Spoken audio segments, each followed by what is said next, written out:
Assalamualaikum warahmatullahi wabarakatuh. Salam satu jiwa, tiada antara. Salam sejahtera selalu buat seluruh saudaraku dimanapun berada. Baik, di kesempatan video ini saya akan kupas tentang hakikatnya air wudhu. Jadi semua yang kita lakukan sebenarnya itu harus memahami daripada hakikatnya ya.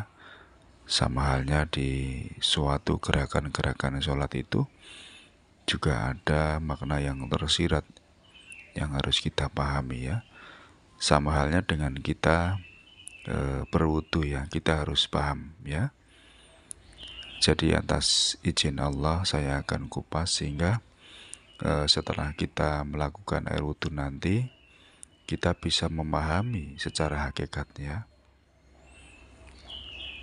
Jadi langsung saya kupas ya. Jadi hakikat daripada kita memahami arti ya, kita melakukan gerakan-gerakan dan mensucikan dengan menggunakan air wudhu, mulai daripada kita mensucikan daripada tangan kita, membersihkan ya tangan kita dengan menggunakan air itu.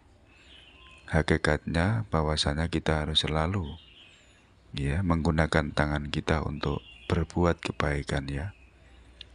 Jadi seperti itu. Yang kedua, kita kenapa harus berkumur, membersihkan daripada mulut kita dengan menggunakan air. Kita harus selalu ya menjaga daripada ucapan atau lisan kita, bahwasanya kita tidak boleh ya berucap sembarangan. Kita harus selalu mengucapkan kebaikan-kebaikan ya. Karena mulut ini diibaratkan ya seperti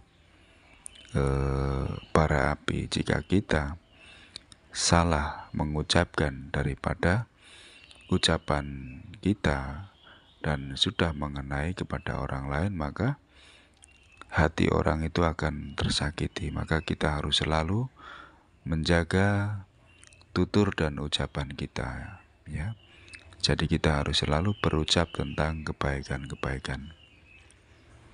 Terus yang ketiga, di situ kita ya membasuh juga hidung kita. Jadi hidung kita ya, selain kita membasuh daripada mulut atau berkumur, kita juga harus membersihkan daripada hidung kita ya.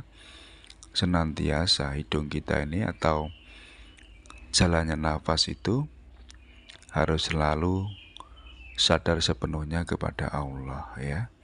Jadi nafas kita itu bukan asal bernafas, kita syukuri. Apapun yang kita hirup di situ adalah suatu kebesaran Allah. Dan tanpa nafas kita tidak akan bisa hidup ya. Yang keempat, di situ kita membasuh daripada muka kita ya. Jadi hakikat daripada membasuh muka kita, kita harus selalu memandang suatu kebaikan. Tidak boleh kita memandang suatu kejelekan-kejelekan orang lain ya, melihat maksiat ya. Intinya muka kita itu tidak boleh kita memandang keburukan maupun kejelekan orang lain. Jadi muka kita harus selalu kita gunakan untuk memandang perkara-perkara kebaikan di dunia ya. Jadi seperti itu. Yang kelima ya, yang kelima itu kita membasuh daripada tangan. Jadi kita harus selalu melakukan amal kebaikan. Jangan sampai tangan kita gunakan untuk mencuri ya, menempeleng orang, memukul dan lain-lain. Jadi senantiasa kita gunakan ya tangan kita untuk melakukan beramal ya, membantu orang yang susah ya, bersedekah dan lain-lain ya. Terus habis itu kita membasuh daripada kening atau kepala hingga menembus daripada ubun-ubun. Hakikatnya kita harus selalu berpikir tentang kebaikan-kebaikan. Jangan sampai kita berpikir yang negatif ya. Jadi seperti itu. Jadi pikiran kita harus selalu bersih. Ya, kita harus selalu menjaga pikiran kita, dihindari ya, daripada pikiran-pikiran negatif itu harus dihindarkan ya. Terus habis itu kita membasuh daripada telinga ya.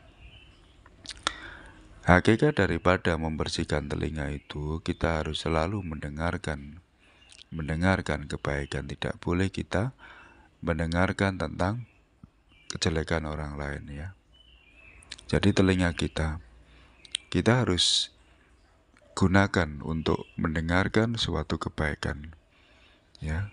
Jangan sampai kita dikasih telinga ini kita gunakan untuk mendengarkan kejelekan orang lain ya. Jadi seperti itu. Jadi telinga kita basuh, kita bersihkan, itu harus selalu kita gunakan untuk mendengarkan suatu kebaikan-kebaikan. Yang terakhir kita membasuh daripada kaki kita ya.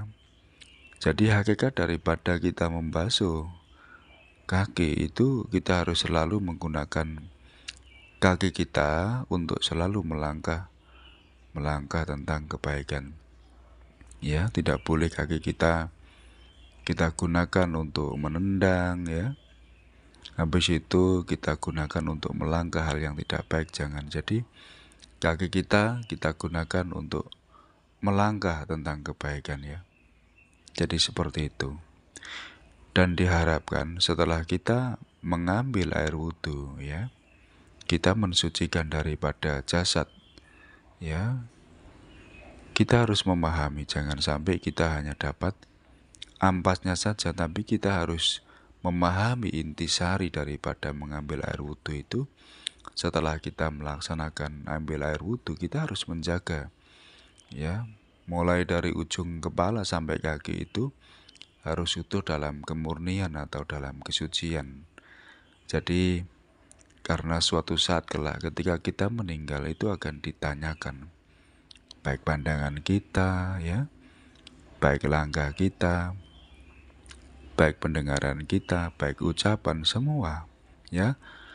Makanya kalau kita mengupas daripada air wudhu itu, disitulah hakikatnya semua untuk bersuci, menjaga kesucian daripada amal perbuatan kita ya. Jadi kita tidak senonoh seenaknya sendiri ya. Jadi maknanya sangat luar biasa ya. Maka dari itu ya, pahami supaya menjadikan kita laku atau amal perbuatan kita betul-betul terjaga ya. Disitulah baru kita sadar dan memahami ya sepenuhnya. Sama halnya dengan sholat. Sholat itu kalau dikupas ya, seperti yang pernah saya jelaskan ya, kalau nggak salah sudah pernah saya kupas di YouTube satunya untuk hakikat daripada sholat ya.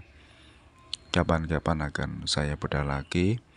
Tapi intinya suatu yang kita lakukan bersuci menggunakan air wudhu itu mengandung makna yang sangat dalam. Jadi setelah kita memahami ilmu ini, kita harus menerapkan daripada amal kita ya. Jadi seperti itu ya, itu sekilas penjabaran tentang hakikat daripada kita berwudu itu. Semoga bermanfaat buat saya sendiri dan saudara-saudaraku ya. Cukup sekian. Wassalamualaikum warahmatullahi wabarakatuh.